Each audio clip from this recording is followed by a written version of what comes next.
Cameron, you just made a very bold claim to me, and I want you to say it again because I think it's really important. Go ahead.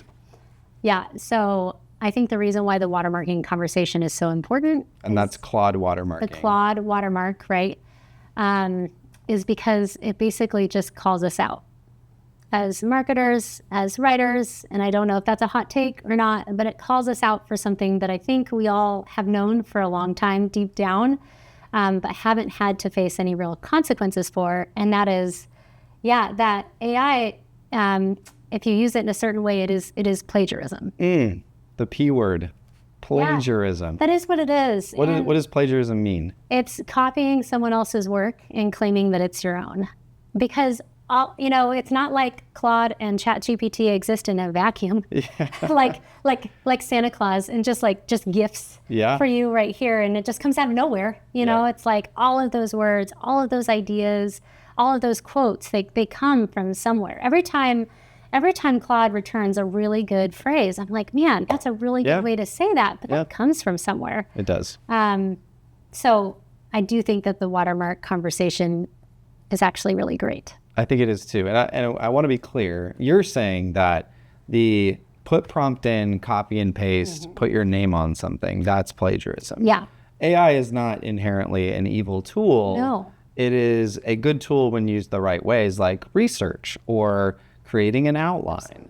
But when it is used kind of in this like shadowy way of like, ooh, that's good. I'm taking this, I'm copying it in, I'm pasting it. And I'm basically not saying like, I wrote this, but I'm not saying I didn't write it.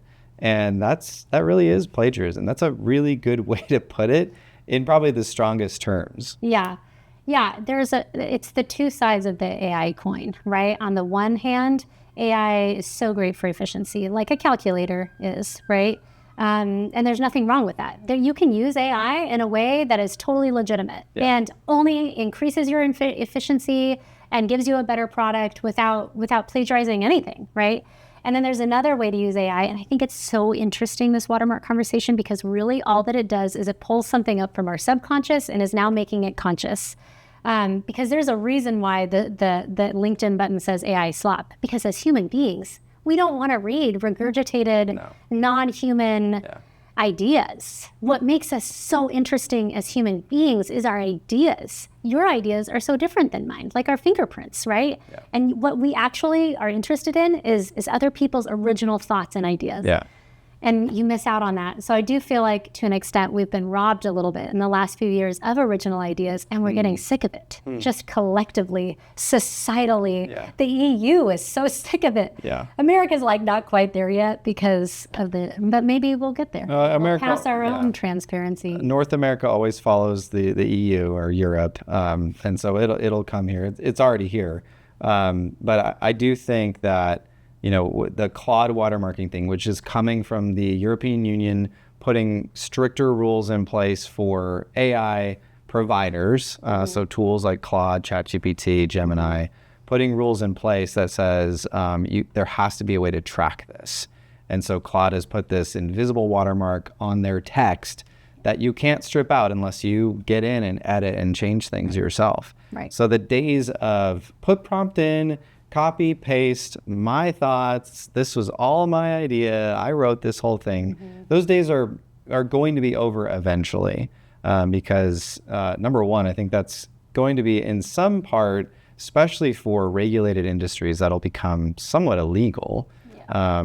And then for the providers themselves, they're going to, and even social media platforms are going to have to regulate this themselves. I think there will be laws in place that say you have to regulate this if you're Facebook, LinkedIn, YouTube. Right. So I love the hot take though, and I don't think it's that hot of a take. No. To call just the AI shadowy usage, copy paste, claim as your own plagiarism. And I think that the reason why it went on for so long without it being called out is because of the anonymity embedded in the whole program. Yeah. No one's getting hurt. You know what I'm saying? Yeah. There's not a name attached to Claude. Claude doesn't say, well, this came from Jimmy in Idaho. Yeah. I hope you feel good about using it. You know what I'm saying? It's completely anonymous. And I mean, again, it can be used in such a good way. In a different conversation, I would be such a strong advocate of AI because I do think it's such a cool knowledge system. Yeah. That can be used in a really great way. But yeah, we don't teach there's a reason why our schools don't allow plagiarism, because they want you to come up with your own work because they want you to learn. Right. Like you have to learn. They want you to get good sources. Yeah. You have to be able to think with your own brain. Have to be, it's critical thinking 101. Yeah. And I feel as though, this conversation has just brought that to the forefront and is like, even though no one is technically getting hurt or whatever, it's not your own ideas. I saw an example of this in the classroom the other day, not my classroom, but a classroom. A teacher posted about a writing assignment they wanted their students to do. And the writing assignment was read this published piece of content, and I want you to tell me what's interesting to you about it. And they said, you can't use AI. Mm-hmm. This has to be your original thought. What is interesting to you? And one of the students was like, how do I know what's interesting to me?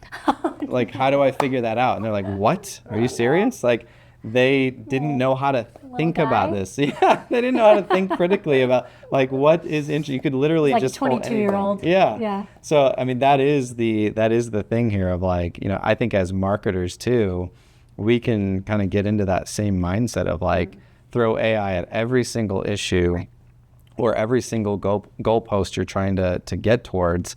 And we kind of forget to think about humans and think about things critically or think about things creatively. Because like you said, AI is just pulling from what already exists. Right. What if you did something that hasn't existed yet? AI can't do that for you. And so I think, we just had a big discussion about the Claude Watermark and how big that is in the world of AI and marketing and content generation. But ultimately, I think we're on the same page that that's a good thing. Yeah. It's a good thing because it presses humans to think critically again, to put their own thoughts and opinions into their work and not just rely on a tool that's going to spit out whatever it can find on the internet. Right. And to the point that, like, as a writer, you really, really appreciate, like, Claude or ChatGPT or whatever will, like, again, give you a phrase, and it's so much better than you have thought of. You've been working on something for like an hour, and in 2 seconds, it's like, that is what I've been trying to say this whole time. So I'm not gonna deny at all the fact that AI can return some really beautiful words, right? But again, I would rather have, like, 7 out of 7 days of the week, I would rather have someone's original imperfect words that came from them than something beautiful that came from Claude, because one is inherently human and resonates with all of our imperfections. And Claude can make mistakes, as it says, but it's not the same thing. If I were to ask you, Cameron, how do you feel about apples? And you were just to give me, like, oh, well, here's what Claude says that I should feel about apples. Like, I instantly don't care. Right. I asked you, like, and for marketers, I feel positively about apples. I like apples too. Kind of depends on the kind. It depends on the kind. Is really not it. Has to be like a really good crunchy red delicious. I'm not into the soft, like. Why are you in the red delicious category? I would prefer Honey Crisp over anything. Okay, we'll see. And then there's our common ground. And see how that was a critical thing. That was great. And I didn't even have to give you, like, overblown facts about different types of apples. But in the world of marketing and for businesses, humans genuinely want to know what a business thinks about a certain issue that I've had. I've had this problem. How do you think about it and how do you solve it? Not how, conglomerately 1,000 other businesses have said it should be solved. How do you solve it for me? Mm-hmm. And anyways, that is kind of that human element. We're kind of like almost being forced to bring that back in. And while we could get into a whole debate about, like, is it the government's role to do that? Sure. I think ultimately if it produces more human thought and critical thinking, original thought, that's only going to be good.